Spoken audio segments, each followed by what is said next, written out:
राजस्थान के एक छोटे से गांव में रहती थी रुक्मा देवी। उम्र यही कोई 60 साल की होगी उनकी।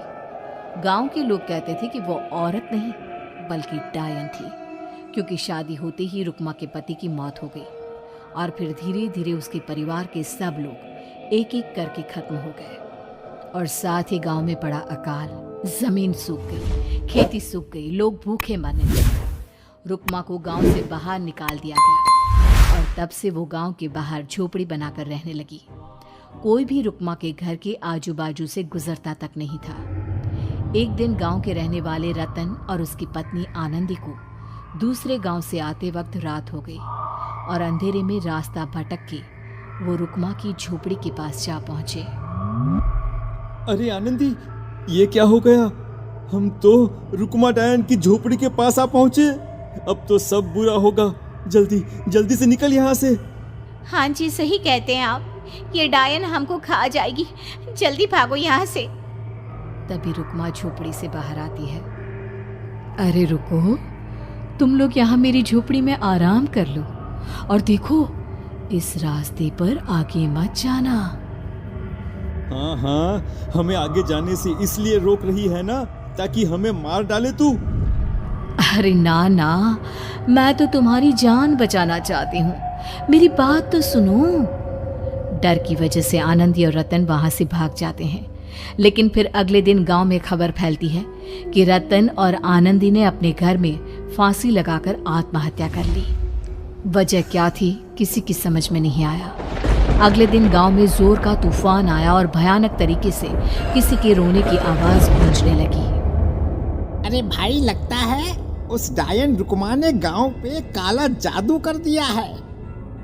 हाँ भाई, मुझे भी ऐसा ही लग रहा है। लगता है कल आनंदी और रतन मर गए। लगता है ये उसी का किया धरा है। हमें सरपंच के पास चलना चाहिए। वो दोनों आदमी सरपंच के घर पहुंचते हैं। अरे, तुम इस वक्त यहाँ पर क्यों आए हो? जानते नहीं बाहर क्या हो रहा है? कितनी डरावनी आवाज गांव में गूंज रही है। बस मालिक, किसी तरह आ गए। पूरे गांव वालों की जिंदगी का सवाल है। अरे मालिक, ऐसे तो सब एक एक करके मर जाएंगे। तो क्या चाहते हो? क्या किया जाए? मालिक, हमें रुक्मा को मारना होगा। अरे जब तक वो डायन गांव में जिंदा रहेगी तब तक गांव में ये सब होता ही रहेगा। शायद ठीक कह रहे हो तुम लोग, मगर ये काम करेगा कौन? मालिक, अगर आप कहे तो हम दोनों मिलके इस काम को अंजाम दे दे। बस आपको हमें यकीन दिलाना होगा कि हम पकड़े नहीं जाएंगे। ठीक है, लेकिन बाहर जो आतंक का साया है उसमें तुम दोनों रुक्मा तक पहुंचोगे कैसे? हैं? क्या तुम्हें डर नहीं लगता? मालिक, आप उसकी चिंता ना करें। काल भैरव का भभूत है हमारे पास। रुक्मा तक पहुंचकर आसानी से मौत के घाट उतार देंगे उसको। हाँ, मैं भी चलूंगा तुम लोगों के साथ। उस डायन को मरते हुए देखने की बड़ी इच्छा है मुझे। सरपंच उन दोनों लोगों के साथ गांव के बाहर की तरफ चल देता है। गांव में घनघोर काली रात पसरी हुई थी और दिल दहलाने वाली चीख की आवाज माहौल को बेहद खौफनाक बना रही थी। हाथ में काल भैरव का भभूत लिए वो तीनों रुक्मा की झोपड़ी की तरफ जा रहे थे। वहां पहुंचने के बाद, ये लो खंजर और पार कर दो इस डायन के कलेजे के अंदर। मालिक, आप बस यहीं खड़े होकर नजारा देखो, आज ना बचेगी ये। हाँ मालिक, ये भभूत अब इसकी जरूरत नहीं है। मैं इसे यहाँ पेड़ की डाली पे रख देता हूँ। लौटते वक्त हमारी रक्षा करेगा। वो दोनों आदमी चुपके से सोती हुई रुक्मा देवी के ऊपर वार करते हैं। एक जोरदार चीख से वो इलाका गूंज उठता है, लेकिन अचानक रुक्मा के शरीर से जो खून बहता है उसका रंग नीला था।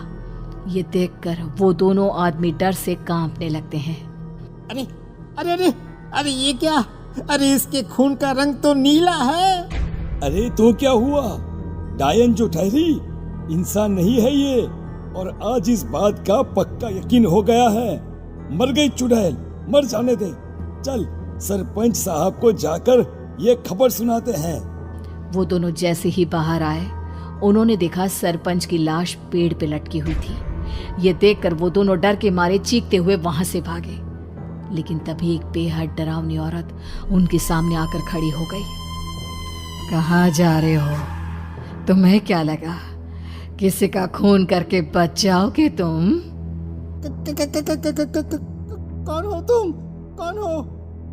हमने तो डायन को मारा है, कुछ गलत नहीं किया भाई। वो डायन नहीं थी, वो इस गांव की रक्षा कर रही थी। तुम कौन हो और तुम्हें कैसे पता वो कौन थी? उसने रतन और आनंदी को मार डाला।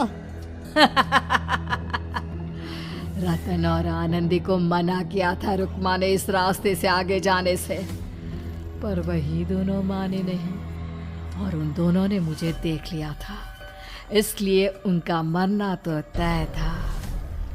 क्या मतलब तूने मारा था और हम समझ रहे थे कि रुक्मा ये सब कर रही है? अरे वो तो मेरे कब्जे में थी, रोज अपने खून का चढ़ावा देकर इस गांव को बचा रही थी, तभी तो उसका खून नीला पड़ गया था। लेकिन तुमने तो उसे मारकर मेरा काम आसान कर दिया। अरे नहीं नहीं, हम नहीं मानते कि ये सच है। नहीं मानते तो बताओ सरपंच कैसे मरा फिर? क्योंकि उस वक्त तो तुम लोग रुक्मा को मार रहे थे ना, जवाब दो। हाँ बात तो सही है, इसका मतलब इसका मतलब अब तुम लोगों ने अपनी मौत को खुद दावत दी है, क्योंकि जो तुम लोगों को बचाने की कोशिश कर रही थी वो तो अब रही नहीं। अरे लेकिन कौन है वो जो हम लोगों को मारना चाहता है? आत्मा, रुक्मा के घर वालों की आत्मा। वो लोग कोई आम आदमी नहीं, खूनी भेड़िए थे और रुक्मा ने उनका ये राज जान लिया था। रुक्मा के अंदर शक्तियां थी जिसके चलते उसने उन सबको खत्म कर दिया। क्या? अरे लेकिन पूरा गांव तो समझ रहा था कि रुक्मा अपने घर वालों को खा गई। खा रुक्मा नहीं, मैं आ गई।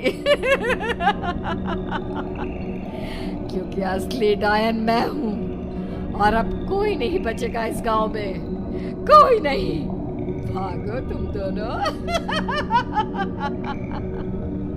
वो दोनों आदमी पागलों की तरह भागते हुए गांव पहुंचते हैं। वहां देखते हैं कि पूरा गांव खुद की नदी बन चुका था।